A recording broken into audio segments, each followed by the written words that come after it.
Boa noite, gente boa. É um prazer enorme, tem sido um prazer estar aqui com os irmãos. Me deram o tema da família, já que esse mês vocês estão estudando sobre isso, e eu fiz uma pequena adaptação, e eu vou falar sobre a família, mas eu vou falar sobre a família de Deus. Especificamente eu vou falar sobre como Deus ajunta os solitários na sua família. E claro, vocês vão ver a relação que existe também com as nossas famílias normais que nós temos. Nosso texto, Romanos capítulo 12, por favor, abram esse capítulo, que é um capítulo que fala da comunhão, da amizade, da vida em família no reino de Deus. Capítulo 12, versículo 1, dois versículos muito conhecidos, diz assim: Rogo-vos, pois, irmãos, pelas misericórdias de Deus, que apresenteis o vosso corpo por sacrifício vivo, santo e agradável a Deus, que é o vosso culto racional. E não vos conformeis com este século, mas transformai-vos pela renovação de vossa mente, para que experimenteis qual seja a boa, agradável e perfeita vontade de Deus. Porque, muito importante essa palavrinha porque no versículo 3, porque, pela graça que me foi dada, digo a cada um dentre vós, que não pense de si mesmo além do que convém. Uma frase que nós vamos estudar. Não pense além do que convém, antes pense com moderação, ou saudavelmente, segundo a medida da fé que Deus repartiu a cada um. Porque, outro porquê, porque assim como num só corpo temos muitos membros, mas nem todos os membros têm a mesma função, assim também nós, conquanto muitos, somos um só corpo em Cristo e membros uns dos outros. Mas só somos um corpo, mas temos diferentes dons, segundo a graça que me foi dada. E aí ele faz uma listinha. Se você tem o dom de profecia, que seja segundo a proporção da fé. Se é ministério, dediquemo-nos ao ministério. O que ensina, esmere-se no fazê-lo. Ou o que exorta-o, faça-o com dedicação. O que contribui, com liberalidade. O que preside, com diligência. E quem exerce misericórdia, com alegria. E depois de ter falado sobre dons, ele entra num trecho, onde ele fala da nossa vida mútua. Olha que interessante. O amor seja sem hipocrisia. Detestai o mal, apegando-vos ao bem.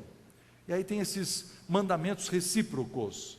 Amai-vos cordialmente uns aos outros com amor fraternal, preferindo-vos em honra uns aos outros. No zelo não sejais remissos, sede fervorosos de espírito, servindo ao Senhor, regozijai-vos na esperança, sede pacientes na tribulação, na oração perseverantes, compartilhai as necessidades uns dos outros, as necessidades dos santos. Praticai a hospitalidade, que é receber uns aos outros. Abençoai os que vos perseguem, abençoai e não amaldiçoeis. Alegrai-vos com os que se alegram, chorai com os que choram. Olha que fantástico esse texto sobre a nossa vida em família. Minha palestra hoje, queridos, minha mensagem, é uma mensagem positiva sobre as grandes vantagens de pertencer à família de Deus. Porque Deus ajunta as pessoas em uma família. Quero começar com uma história. Essa menina chamava Rita, tinha um namorado, chamava Jorge, e eles começaram a namorar na universidade, a coisa foi ficando mais se encaminhando, ficou mais séria. Chegou o dia da Rita visitar a família do Jorge. E olha, essa menina, ela gosta do Jorge. Ela quer pertencer à família do Jorge. Mas quando ela sobe no ônibus e encosta a cabeça no vidro, e ela está horas e horas no ônibus, pensando na família que ela vai encontrar pela primeira vez, que ela não conhece, ela começa a ter uma ansiedade no seu coração. Tem umas perguntas que começam a ser levantadas. Primeira coisa que ela pergunta é se ela vai se encaixar com essa família. Esse pessoal é parecido comigo ou eles são muito diferentes? Como é que eles se vestem? O que eles gostam de comer? O que eles fazem no tempo livre? Que tipo de piada que eles contam? Será que eu vou me encaixar com esse pessoal que estou conhecendo pela primeira vez? Uma outra pergunta que ele tem é a seguinte: ele quer saber se a sogra vai abraçá-la. Esse pessoal vai me abraçar? Esse pessoal vai me receber? Porque eles gostam do filho deles, mas será que eles vão gostar de mim? Será que a minha sogra vai realmente ter um calor genuíno, um amor genuíno por mim? Ou ela vai ter aquele sentimento de que eu sou aquela que está roubando o filho dela?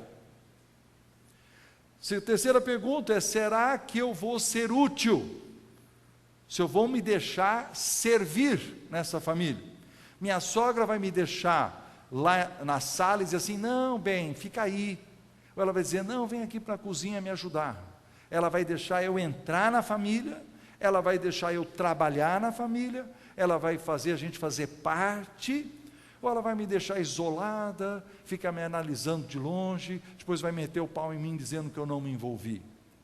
Por último, ela vai fazer uma pergunta: se essa família tem uma grande vantagem em ela crescer nessa família. Será que eu vou crescer? Ou será que é uma família tão egoísta que eu vou lá e eu vou dar, vou ajudar o filho dela, depois tem que ajudar o pai, depois tem que ajudar a mãe, mas eu mesmo não lucro nada em pertencer a essa família? Ou seja, não é um lugar onde eu vejo o meu desenvolvimento. Será que essa família se ajuda mutuamente? Ou se eles vão sugar a minha energia e eu vou ser um poço sem fundo, que eu vou dar e morrer lá com eles? Então são 4 perguntas e 4 gestos. Vamos lá, todo mundo brincando comigo, por favor. A primeira pergunta é se ele vai encaixar. Vamos lá, encaixar. E depois eu quero saber se ele vai me abraçar. Depois eu quero saber se eu vou poder servir. E depois eu quero saber se eu vou poder crescer. Então vamos ver, pode falar as palavras em voz alta, tá certo? Encaixar, abraçar, servir, crescer. De novo: encaixar, abraçar, servir e crescer. Vamos fazer um teste, vira para a pessoa ao seu lado e faça sozinho, sem eu ajudar.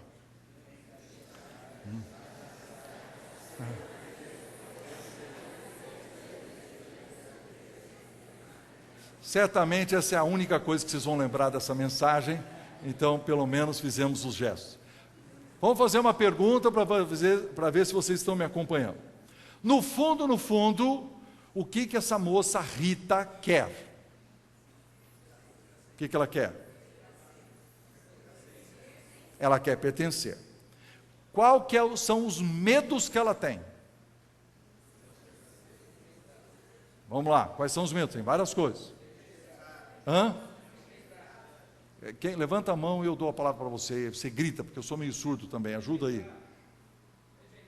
Ela tem medo de ser rejeitada. Quem mais? Ela tem medo de quê? De ser ignorada, explorada. Ela tem medo de ser inútil. Não é verdade? Tá certo? Lá no fundo, a sua necessidade mais interior é que ela seja o quê? Amada, tá certo? Olha que coisa fantástica, Deus já fez isso na sua família. Na igreja, a gente se encaixa, somos abraçados, servimos e crescemos. Esse é o assunto de hoje. Se você já entendeu, pode ir embora, porque esse é o texto, tá certo? Veja bem, primeira coisa fantástica sobre a família de Deus, gente, é que aqui a gente se encaixa. Como é que a gente se encaixa? A gente está sendo tão diferente. Nós viemos de backgrounds diferentes, tivemos experiências diferentes, personalidades diferentes, famílias diferentes. Como é possível que a gente fica tanto tempo junto? Já pensou nisso? Como é que é possível um negócio chamado igreja existir? Como é que é possível? É porque o texto diz no versículo 5 que nós estamos em Cristo.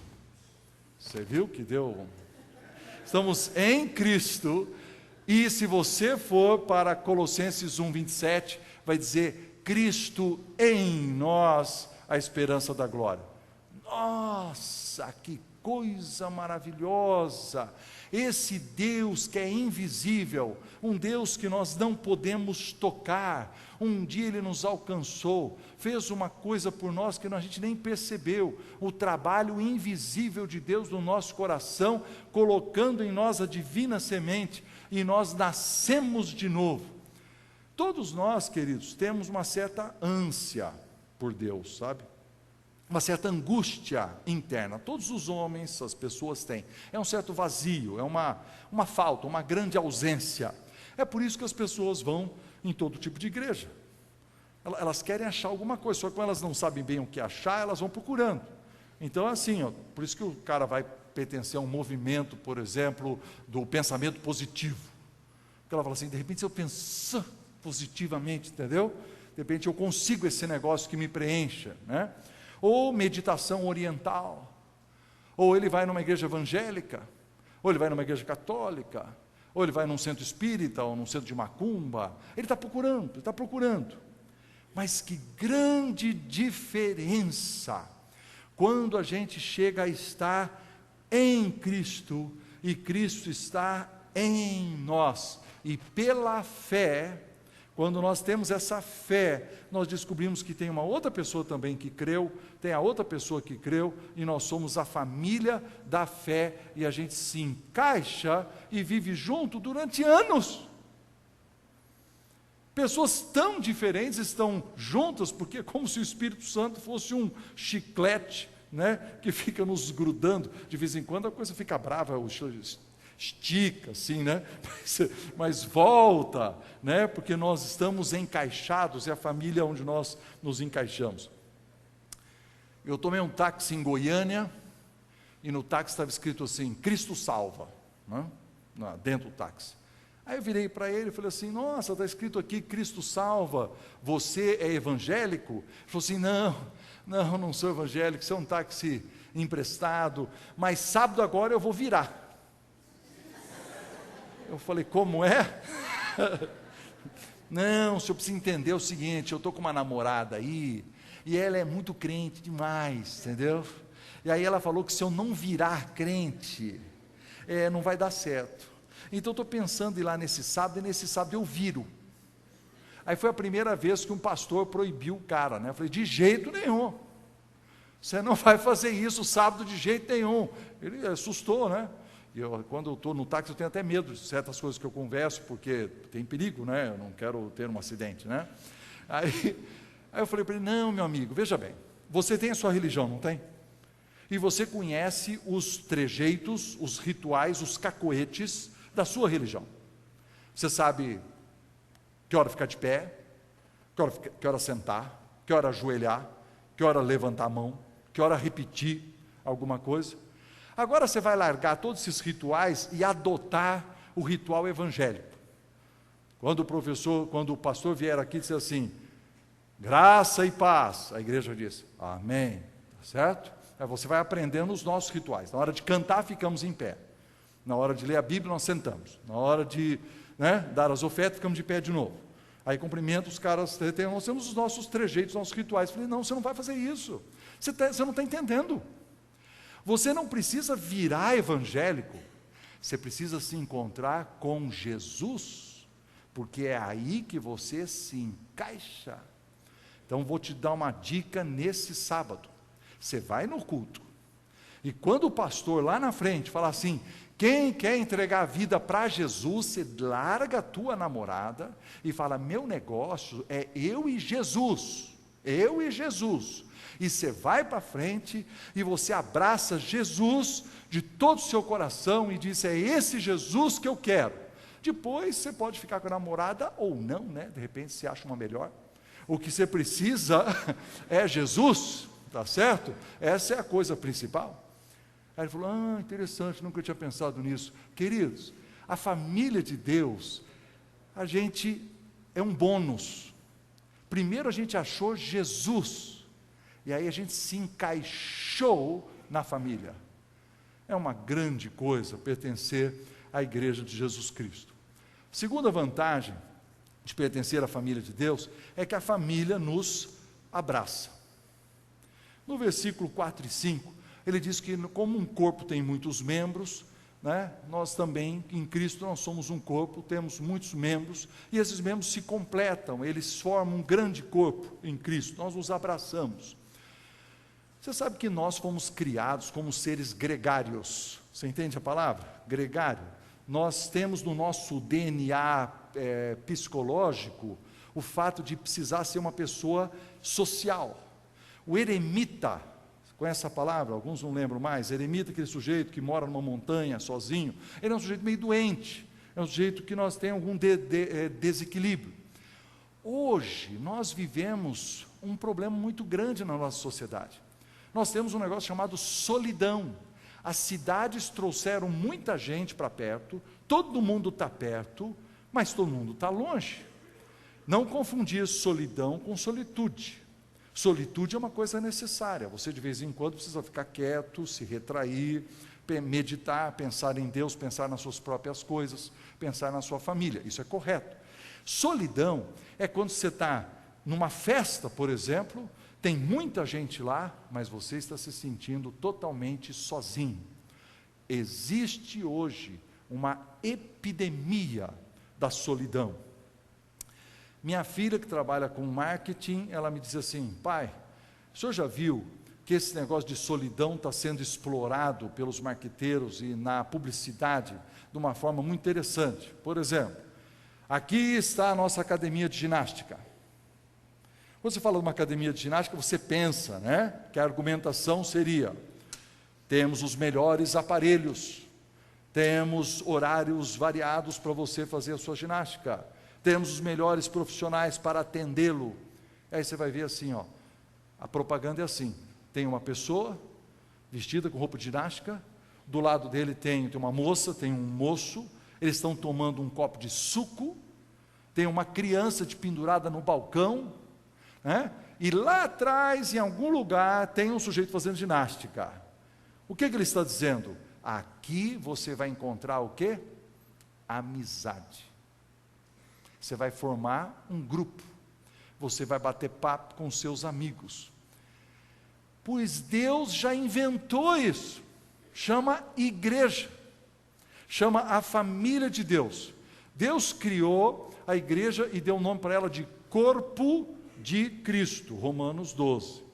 O salmista, lá no Salmo 133, ele disse assim: quão bom e agradável é viverem unidos os irmãos. É como o óleo que desce do cabelo pela barba de Arão e desce para dentro de suas vestes. Eu não sei, mas para mim é uma imagem muito nojenta, aquele óleo descendo do cabelo, enfiando dentro da roupa aqui, entendeu? Mas devia ser bacana no Velho Testamento, porque ele acha, e nós gostamos mais de shampoo, né? Quão bom e agradável aos irmãos, é como aquele shampoo que deixa a gente sem aquele óleo todo. O versículo hoje seria um pouco diferente, né? Mas a verdade é que esse é o texto bíblico daquele óleo perfumado que os sacerdotes usavam quando estavam na presença de Jesus. Efésios, capítulo 3, versículo 14 e 15, diz que Deus deu o seu nome para a sua família. Por isso que a gente fala que é família de Deus, o sobrenome é de Deus. E um versículo fantástico em Salmo 68, 6, que diz: Deus faz com que o solitário viva em família. Como é verdade isso? Hoje as pessoas, queridos, estão se casando mais tarde, né? Existe muito divórcio, existem pessoas que são os singles again, né? São os solteiros de novo. A igreja é um lugar que recebe todas as pessoas, até aqueles que não são casados, que não têm uma família nuclear, né, formada. Ele recebe o divorciado, recebe a pessoa que está solitária, recebe a viúva, recebe o viúvo, e recebe aqueles que são casados, os que têm filhos, os que não têm filhos. É igreja. Igreja abraça todo mundo. Por isso que os cristãos, lá em Atos 2, vão dizer que eles viviam juntos e tinham tudo em comum. Que fantástico é essa coisa chamada família de Deus. Vocês estão achando extraordinário? Eu estou. Mas às vezes tem gente que está irritado com a igreja, né? Talvez você esteja. Tem pessoas que tiveram experiências ruins com a igreja. Uma vez um irmão chegou para mim, eu estava lá na porta, ele chegou e falou assim: pastor, difícil ter amizade com o senhor, hein? Difícil ter amizade com o senhor. Aí eu olhei para ele e falei: o que eu vou responder, né? Esse cara chega no culto atrasado e é o primeiro a ir embora. Ou seja, ele fica aqui pouco tempo. Ele diz que não gosta muito do louvor, que ele vem só para a pregação. Terminou a pregação, tem um último hino, ele vai embora já rápido. Naquele dia ele ficou, por um acaso, vem me dizer que é difícil ter amizade comigo. Mas eu não ia ficar bravo com ele, né? A gente é pastor, a gente não quer ficar bravo, principalmente na porta de igreja. Eu falei assim: não, você está com a matemática errada. É a matemática, seu problema é de matemática. Eu falei: como é que é? É assim, meu amigo. Aqui, ó. Na quarta-feira eu tenho um grupo pequeno, lá na casa do Kiko. Nós estamos lá 2 horas na quarta-feira, das 8 às 10. Faz a conta. 2 horas por semana, 50 semanas por ano, são 100 horas. Nós já estamos lá há 4 anos, dá 400 horas. Lá todo mundo é meus amigos. Lá a gente senta no chão, come pipoca, faz oração uns pelos outros, a gente se diverte, a gente estuda a Bíblia, compartilha, ora porque estão enfermos. É um grupo fantástico, tá certo? Agora, se você só fica no domingo à noite durante 1 minuto e conversa comigo 10 segundos na porta, e você diz para mim que é difícil ter amizade comigo, ficou difícil, não ficou? A matemática não fecha, 10 segundos não dá para ter amizade. Mas se você vier na quarta-feira, venha na quarta-feira. Vou pensar, uma quarta-feira, tem que sair de casa, né? É difícil, né, queridos? Está vendo? O cara está louco para reclamar de mim, de que ele não tem amizade comigo, mas ele não está querendo dar um passo para vir num grupo e eu fazer o quê? Abraçar as pessoas. Você precisa pertencer a um grupo pequeno, vale uma classe de escola dominical, um grupo de estudo bíblico, alguma coisa. Você e eu, como membro de igreja, nós precisamos, aliás, hoje em dia existe esse negócio assim, ó, eu vou, mas eu não quero virar membro. Por que não? Esse negócio de membro, não gosto muito. Tem aquele negócio de entrar no hall, entendeu? E aí tem aquelas regras, né? Aquele negócio de ser membro. Ué, mas é lógico, meu filho. Sabe quais são as regras? As regras são assim, ó. Você tem que amar o povo. Tem que amar o cara que senta do seu lado. Tem que abraçar ele, tá certo? Deixar ele abraçar você. Essas são as regras. Ser membro é estar aqui. Família de Deus é alguma coisa maravilhosa. Lembra daquele livro que o Exupéry escreveu, chamado Pequeno Príncipe, nos concursos de Miss? Elas adoram citar. Qual é o livro que você leu bem? O Pequeno Príncipe, do Exupéry. Entendeu? Qual é a frase que você mais gosta? Aí elas falam, né? Tu te tornas eternamente responsável por aquele que cativas. Mas o Exupéry está certo. A verdade é que quando eu me torno um membro de uma igreja, eu me torno eternamente responsável pelo sujeito que está do meu lado, e que é meu irmão e que eu vou abraçar, né? A Marta e eu mudamos de igreja recentemente. Aí foi muito engraçado, né? Porque a gente ficou numa igreja durante 10 anos, e os nossos filhos achavam a nossa igreja muito tradicional, e eles ficaram numa igreja contemporânea. E a gente começou a sentir falta dos filhos. Então a gente falou: bem, nós é que vamos mudar, porque eles não vão mudar. Então quando a gente mudou para outra igreja, aí a gente chega na igreja como a gente não conhece ninguém, né? Então a gente senta lá atrás, assim, e fica olhando, né? Nossa igreja dos meus filhos, né? A gente se comporta como visitante. Aí você vai uma vez, aí vai ser 2, aí vai ser 3. Aí eu virei um dia para a Marta e falei assim: não, nós temos que girar como é que chama, o botão aqui na cabeça e dizer assim: eu vou abraçar essa igreja. E aí na nossa igreja, muito grande, né, ela cabe lá umas 2.000 pessoas, e tem tem a parte da frente assim, e tem um corredor, tem a parte de trás, a gente se sentava atrás. E aí então, num ímpeto de grande luta e vitória espiritual, eu consegui atravessar o corredor e sentar um pouco mais para frente. Foi um negócio muito bonito. E aí eu fui, sentei na frente, e quando começou a acabar o culto, eu fiquei de pé e falei: e como vai você? Tudo bem? Ela falou: não. A pessoa fica olhando para você, né? Falei: como se eu fosse daqui, eu não conheço ninguém mesmo. Então eu estou cumprimentando todo mundo, né? E você vai abraçando, e você assim: eu sou membro. desse corpo que me abraça e que eu abraço as pessoas. Queridos, esse negócio da família. Deus pega as pessoas que estão sozinhas e ela faz que pela fé a gente se encaixe. E depois Ele faz com que a gente abrace uns aos outros e recebamos uns aos outros. Tem uma terceira vantagem de estar na família de Deus, que é a oportunidade para servir de acordo com o seu perfil. Igreja, eu acho um negócio fantástico assim, como ela dá oportunidade para muita gente servir pessoas com características e qualidades, habilidades diferentes. No Salmo 139, o salmista vira para Deus e diz assim: graças te dou, Senhor, porque de modo assombrosamente maravilhoso me formaste, e a minha alma o sabe muito bem. São duas afirmações. A primeira é que Deus criou de uma forma maravilhosa você, eu. Segundo, é a sua alma sabê-lo muito bem. Às vezes a nossa alma não sabe muito bem. Nós precisamos fazer uma viagem e dizer assim: nossa, quais são os dons que eu tenho? Quais são as habilidades que eu tenho? Qual é o meu perfil? Porque o perfil não é só dom espiritual, queridos. É assim, meus talentos naturais, meus dons espirituais entram, lógico, minhas experiências anteriores, experiências positivas ou negativas, oportunidade que eu tive para estudar ou não estudar, o crescimento que eu tive profissional ou não, a experiência, esses dias eu fui numa igreja e tinha uma senhora que tinha um filho numa cadeira de rodas há muitos anos. Aquela mulher, por causa da sua experiência anterior, ela estava na igreja, mas ela desenvolveu um ministério com outras pessoas que tinham filhos e enfrentavam a mesma situação. Ou seja, o perfil dela foi formado a respeito de uma experiência anterior, uma necessidade, e ela aí ministrava na vida de outras pessoas dentro daquela linha. O treinamento que você recebeu. Então, na igreja tem gente que sabe mexer com arte, mas tem gente que não sabe.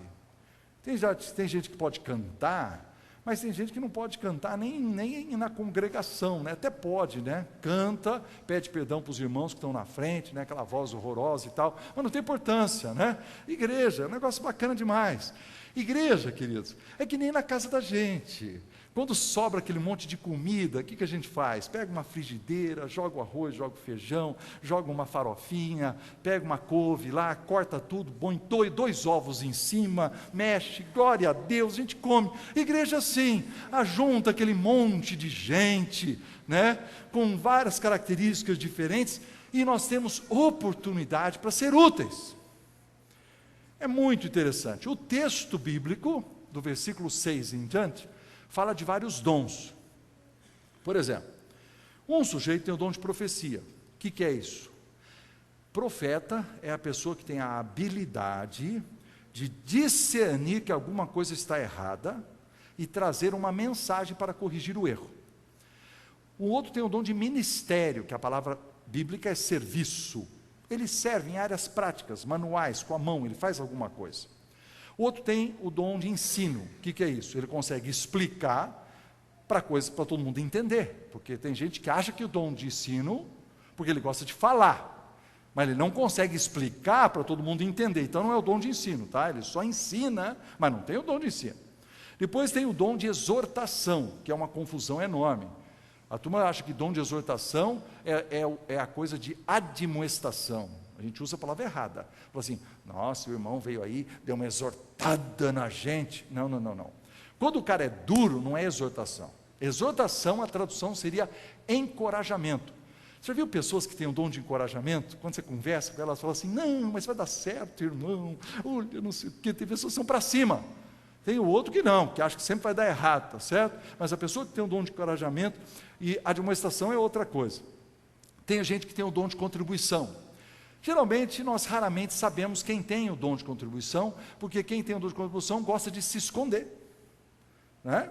Mas a pessoa que dá dinheiro de uma forma estratégica, ela fala assim: eu botar dinheiro aqui, esse negócio vai acontecer assim. Esse é o cara que tem um dom de contribuição. Geralmente, o cara que tem um dom de contribuição também tem um dom de ganhar o dinheiro.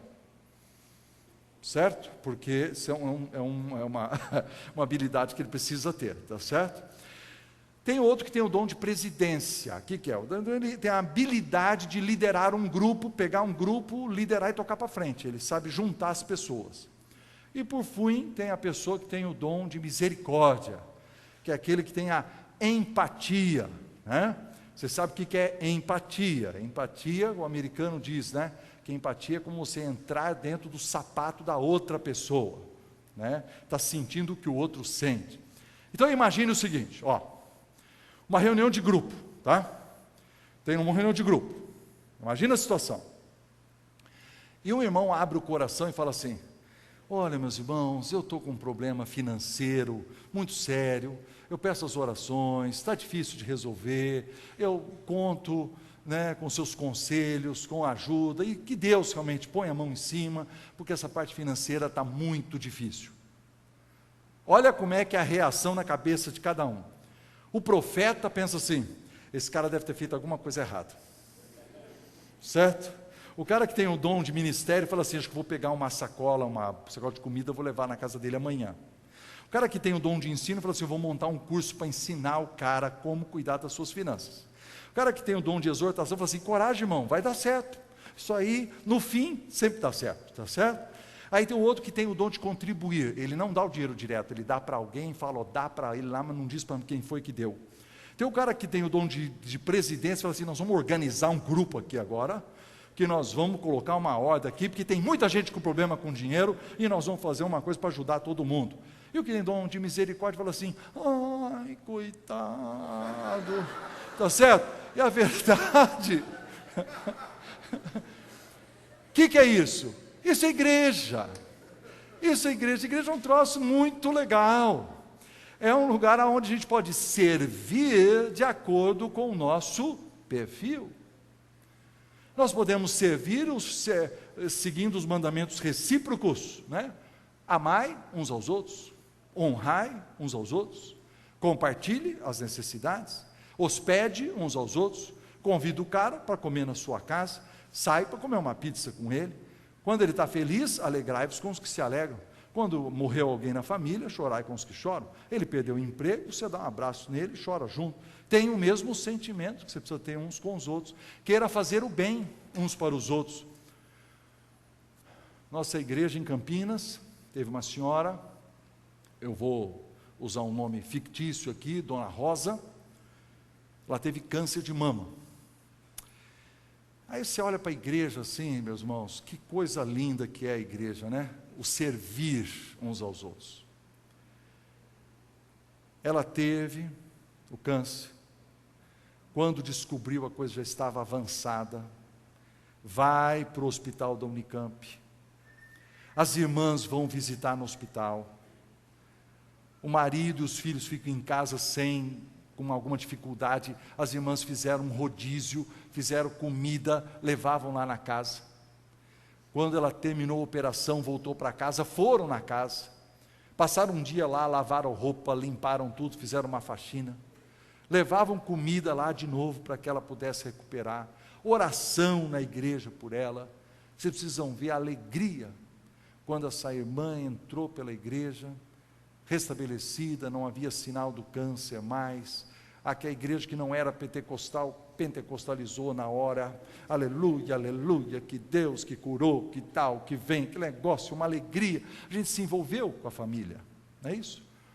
Passam-se alguns meses e descobre que o câncer voltou.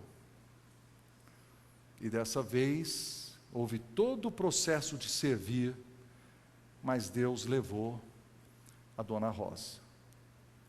Mesmo assim, queridos, a gente serve. Os irmãos foram lá ajudar a comprar o caixão. Estiveram junto no funeral. Oramos com a família. Né? Não estou falando do pastor, estou falando da igreja. Um monte de gente servindo uns aos outros, cada um com o seu dom que tem. Né? Uma vez eu estava dando um curso numa igreja, e abriu o tempo para perguntas. E alguém fez uma pergunta que eu achei assim bem... O cara devia estar meio assim com a igreja dele, né? Ele falou assim: o senhor não acha que a igreja é muito centralizadora e que não dá oportunidade para as pessoas? E eu falei assim: não, eu não acredito. Igreja, gente, igreja é um lugar, olha aqui, ó, agora as crianças vão cantar, Dia das Mães, tá certo? Aí os pais e a mãe, todo mundo com máquina fotográfica aqui na frente, sobe as criancinhas para cantar, tá certo? Canta aquelas que são afinadas, canta as que não são desafinadas. Aí alguém pega o microfone e vai passando na boca das crianças assim, tá certo? Para cada um cantar um pedacinho, tá certo? Aí a gente canta, a gente tira fotografia, não importa se deu certo ou não, se alguém tropeçar e cair num negócio, a gente bate palma, oh, foi muito bom, abraça todo mundo, tá certo? Aí quando chega na hora a gente ensina instrumento, a gente dá oportunidade para o sujeito falar em público. Agora vamos ter um tempo de testemunho, o sujeito levanta, fala na escola dominical. Queridos, quando chega na hora, pensa nisso, quando chega na hora de ir para o 2º grau, ir para a escola, para a faculdade, fala assim: vamos ter um trabalho em equipe. Trabalho em equipe. Alguém tem que apresentar. Sabe qual é a pessoa que tem mais chance de apresentar? Cara de igreja. Porque todo mundo que pertenceu só em clube, nunca falou em público. Mas o sujeito que vem na igreja, ele fica em pé, ele dá testemunho, ele fala aqui na frente, dirige louvor, aí ele levanta, apresenta o trabalho, claro, dá um nó no estômago, passa a noite em claro, mas e daí? Tá certo? Ele faz o que tem que fazer. Quem que treinou ele? Igreja. Igreja é uma oportunidade de servir. Eu terminei de contar essa história toda, uma senhora vem conversar comigo. Eu tenho uns 40 anos de idade, ela disse assim: eu voltei para a faculdade 2 anos atrás, tenho 38 anos de idade, hoje eu sou a líder da minha sala de aula, eu que faço todas as festas, eu que lidero todos os encontros, eu que apresento os trabalhos da minha equipe, por uma razão simples, eu fiz isso a vida toda na igreja. Como eu resolvi ter filhos, eu não pude continuar com a faculdade. Quando eu voltei com os filhos grandes, como Deus me preparou, aonde? Na igreja, para poder ter uma função melhor no mercado de trabalho. Gente, que coisa maravilhosa. Igreja é um lugar que a gente se encaixa, porque a gente está em Cristo. É um lugar que as pessoas se abraçam e recebem umas às outras. É um lugar que a gente tem a oportunidade de servir de acordo com o nosso perfil. E por último, é um lugar onde a gente cresce rumo à maturidade. O texto, no versículo 3, diz: ninguém pense de si mesmo além do que convém. A palavrinha além não precisa ser mais, também pode ser menos. Pensa aqui nesse púlpito aqui, tá certo? Se você está aqui dentro desse púlpito aqui, além pode ser para cá, pode ser para cá, pode ser para frente, pode ser para trás, pode ser para baixo. Então, não pense de você mais do que convém, mas pense com moderação. Palavrinha grega, sofronem, significa saudavelmente, razoavelmente, nas proporções devidas, dentro das fronteiras e limites da sua pessoa. Ou seja, aonde que é um lugar onde a gente é estimulado a ter saúde, inclusive psicológica e emocional? Na igreja. Na igreja, queridos, acontece assim, ó. Quando você encontra o sujeito, fala assim: e aí, como é que você está? Ele fala: graças a Deus, estou muito bem, porque aconteceu isso, porque eu fiz, porque eu decidi, porque eu ganhei dinheiro. Aí o grupo fala assim: menos, cara, menos. Entendeu? O cara começa a subir demais. Aí você encontra com o outro e fala assim: como é que você está? Não, estou mal e tal. Mais, meu irmão, mais para cima. Quando o cara pensa que está ruim, a gente põe para cima. Quando o cara começa a se orgulhar, a gente põe para baixo. Onde que acontece isso? Na igreja. Na igreja acontece isso, né? Uma vez nós estávamos num momento de testemunho, alguém falou assim: quando eu vim nessa igreja, eu tinha muitos problemas, mas hoje eu estou muito mais equilibrado do que eu cheguei. O sujeito do meu lado me cutucou e falou assim: quando ele chegou, ele era um desequilibrado. Entendeu? A gente riu e tal, né? Mas Nós somos desequilibrados sempre. Quem que ajuda a gente a ficar maduro? O corpo de Cristo? As pessoas que falam a verdade para nós? Quando a gente exagera para um lado ou para o outro, nos controlam, nos ajudam. Uma vez, fizemos um batismo na nossa igreja, foi muito engraçado. Tinha assim uns 9 jovens, todos eles eram universitários. Vai batizar todo mundo. E como nós somos batistas, então tinha que ter batistério, a gente não tinha batistério, então nós alugamos um lugar que tinha uma piscina, aí todo mundo convidava as famílias e tal, né, os amigos, e a gente ia lá. Então a gente ficou todo mundo desse lado aqui da piscina, e os 9 do lado de lá, com o microfone na mão, né, e era a hora do testemunho. Aí vocês já sabem, universitário tem dificuldade, né? Universitário, aí o primeiro pegou o microfone e falou assim: não, sabe o que é realmente, entendeu? Eu me senti assim, muito vazio, entendeu? Muito vazio. Eu precisava de Deus, entendeu? Porque tem um vazio dentro de cada homem, que é do tamanho de Deus. Aí o fulano ali me falou de Jesus, entendeu? Aí eu entreguei a vida para Jesus, estamos aí, né? E estamos aqui para ser batizado. Passa a palavra para o segundo achou que aquele era o melhor testemunho que ele já tinha ouvido na vida. O segundo pega o microfone e fala assim: sabe o que quer, entendeu? Eu tinha um vazio que era o tamanho de Deus. Quando chegou no quarto cara que tinha um vazio, meu Deus do céu, eu estava do outro lado da piscina, eu falei assim: nossa, mas esse cara, por que ele não fala a sua história? Quando eu pensei isso, uma mulher visitante atrás de mim, virou para a vizinha e falou assim: nossa, aqui todo mundo é meio vazio, hein?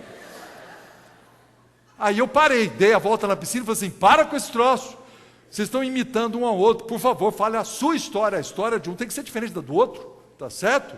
Para cada um. Foi muito engraçado. Mas aqui que está o negócio. É verdade. Todos nós tínhamos um vazio do tamanho de Deus. Deus entrou na nossa vida. Mas quando Deus entrou um monte de gente. É a família de Deus. E aí a gente se preenche, a gente se ajunta, se ajuda. E a gente vai se tornando mais saudável. É a igreja que ajuda todos nós a crescermos rumo à maturidade. O texto diz assim, que nós devemos transformar a nossa mente. Por quê? Aí ele diz, por quê? E aí ele fala, porque nós não devemos pensar além do que convém, mas pensar com saúde. Porque nós somos um corpo. Vamos pegar na ordem inversa. Eu sou um corpo, eu tenho gente que me ajuda, isso me ajuda a pensar saudavelmente, e isso transforma a minha mente. E eu me torno uma pessoa mais madura e mais cheia de Jesus, por causa das pessoas. E isso está na Bíblia, queridos. É junto com todos os santos, diz lá o texto, é com todos os santos que nós conhecemos a altura, a profundidade, a largura e o comprimento do amor de Deus. É com todos os santos, não é sozinho. E essa vida de comunidade faz com que nós tenhamos uma oportunidade fantástica de crescer. Quando eu era jovem, eu liderava um grupo de jovens, e eu lembro dessa moça. Nós estávamos conversando ali num pequeno grupo, era mais ou menos uns 13, 14 jovens, numa sala de uma casa. E o assunto era sobre traumas de infância, estávamos conversando sobre isso. De repente a gente escuta um barulho. Ela tinha deixado a Bíblia cair no chão, fez aquele barulho assim. A gente olhou para ela, e ela estava com lágrimas nos olhos. Ela disse assim, eu acho que eu vou morrer. Falei, nossa, mas nós demos atenção para ela. O que aconteceu? Essa moça começou a contar essa história que nós não conhecíamos. Ela, quando tinha 15, 16 anos mais ou menos, ela ofendeu o pai dela, teve uma briga com o pai. E ela então ficou muito chateada lá no quarto dela e tal, e ela resolveu no dia seguinte, que ela ia pedir perdão para o pai. E ela levantou de manhã, virou para a mãe: mãe, cadê o pai? Não, o pai já saiu. Aí falou: não, então eu falo com ele na hora do almoço. Na hora do almoço o pai não apareceu, então eu converso com ele à noite, quando voltar do serviço. À noite o pai não apareceu. No outro dia o pai não apareceu. No terceiro dia o pai não apareceu. Essa moça começou a entrar num problema de culpa, achando que o pai tinha sumido, ou abandonado o lar, ou se matado, ou alguma coisa assim, por causa da briga com ela, o que não era verdade. Mas a verdade é que aquele homem abandonou o lar, e ele desapareceu totalmente até o dia de hoje. Essa moça, quando nós a conhecemos, a culpa que ela sentia fez com que isso refletisse nela psicossomaticamente. Ela andava com o ombro para baixo, tinha um sorriso triste, e ela não sabia lidar com as outras pessoas, e ela tinha essa lembrança horrível do seu passado, né? E aí, aquele grupo, queridos, trouxe essa moça, ela sentou numa almofada, nós nos reunimos em volta dela, nós impusemos as mãos, e nós fizemos uma oração por ela, que Deus curasse essa sua memória, que ela ficasse livre daquilo, porque ela não tinha a culpa, e ela estava carregando uma culpa muito grande. Em apenas uma semana, nós vimos uma transformação impressionante. Aquela moça se levantou fisicamente, um sorriso no rosto, é como se tivesse tirado um grande peso da vida dela, e ela sentia que agora ela tinha uma oportunidade.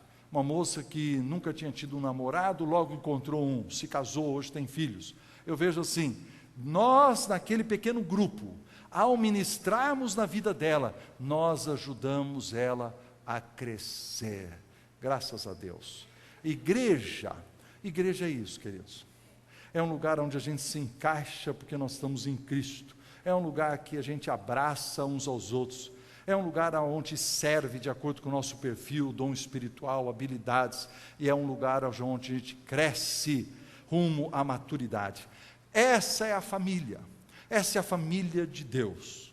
Deus ajunta todos os solitários em sua família. Quero terminar contando uma história que apareceu na revista Veja há 11 anos atrás, em setembro de 2002. Ele conta a história desse homem que aparece aqui no cantinho, Christopher Reeve.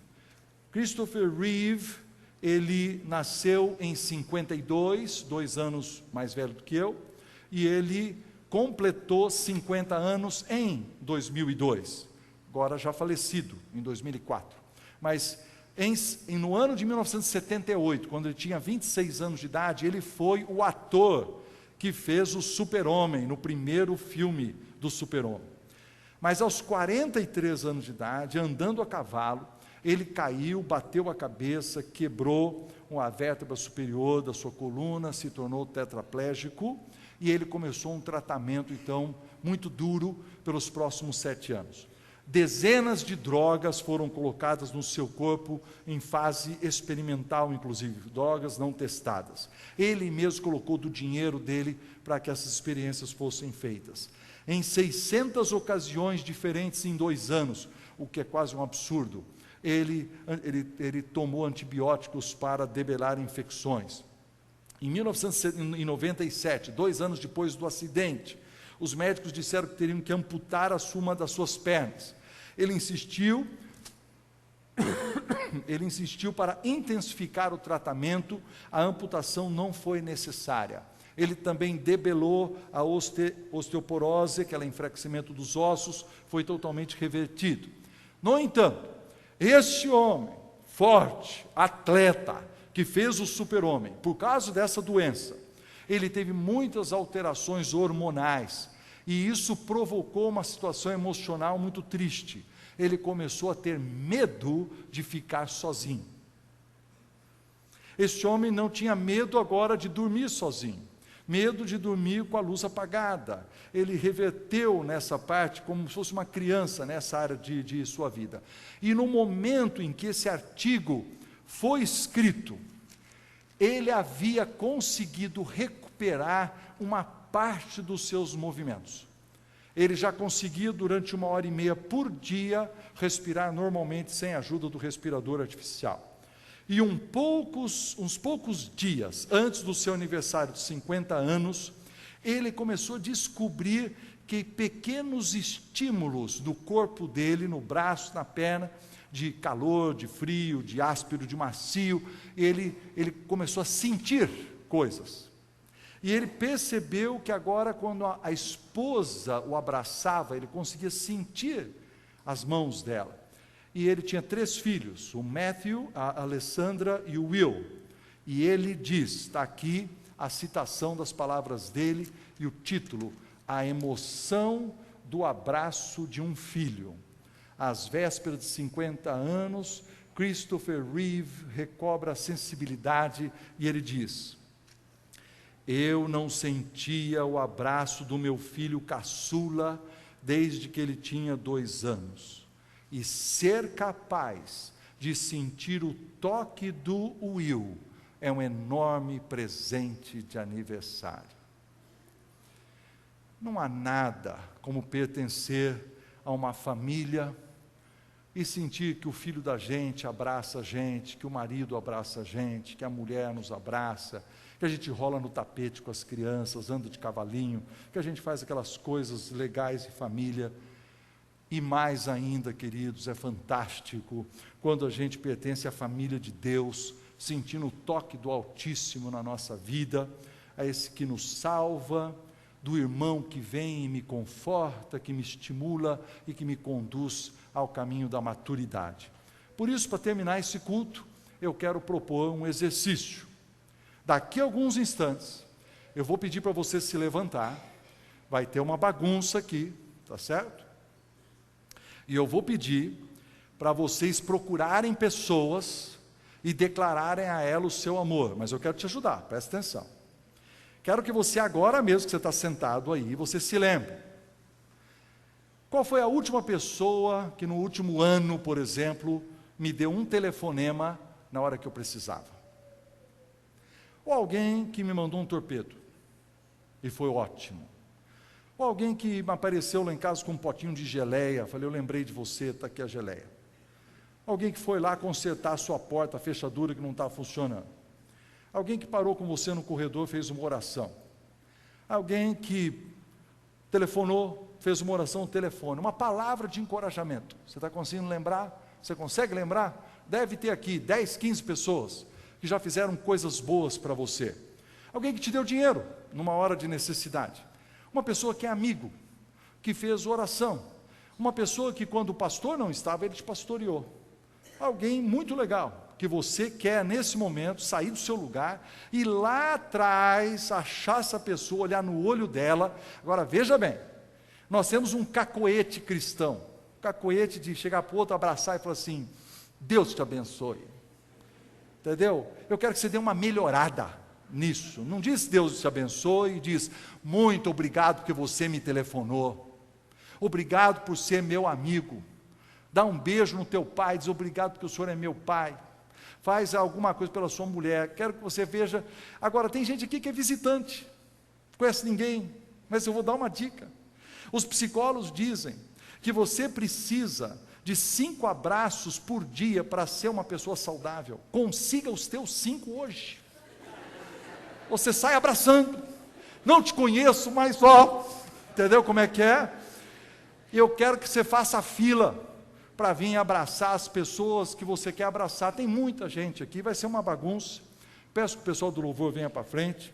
Existe uma música que diz assim, uma família sem qualquer falsidade, vivendo em verdade, expressando a glória do Senhor, uma família vivendo o compromisso do grande amor de Cristo. Tem essa música aí? Que diz, recebi um novo coração do Pai. Quando eu der a ordem, você levante e vá conseguir o seu abraço, e dê o seu elogio, e faça a coisa acontecer. Quem que não entendeu?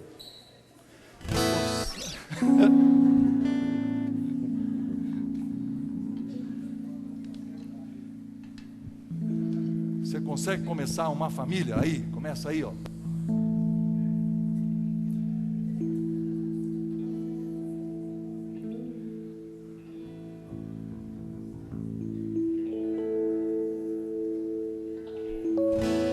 Microfone, dá um microfone seu para ele lá. Dá um microfone para ele.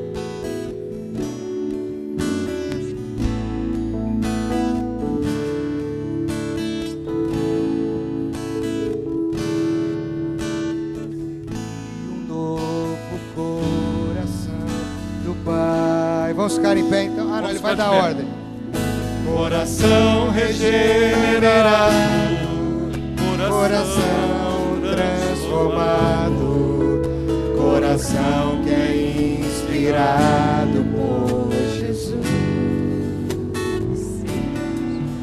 Como fruto deste novo coração, eu declaro a paz de Cristo, te abençoo, meu irmão, preciosa é a nossa comunhão. Pai, obrigado, Senhor, por essa noite, obrigado por esse tempo na Tua presença, e te agradecemos, ó Pai, em nome de Jesus, e que a graça do Senhor Jesus Cristo, o amor de Deus Pai e a comunhão do Espírito Santo esteja com o corpo de Cristo, com essa família, a igreja, hoje e sempre. Amém e amém.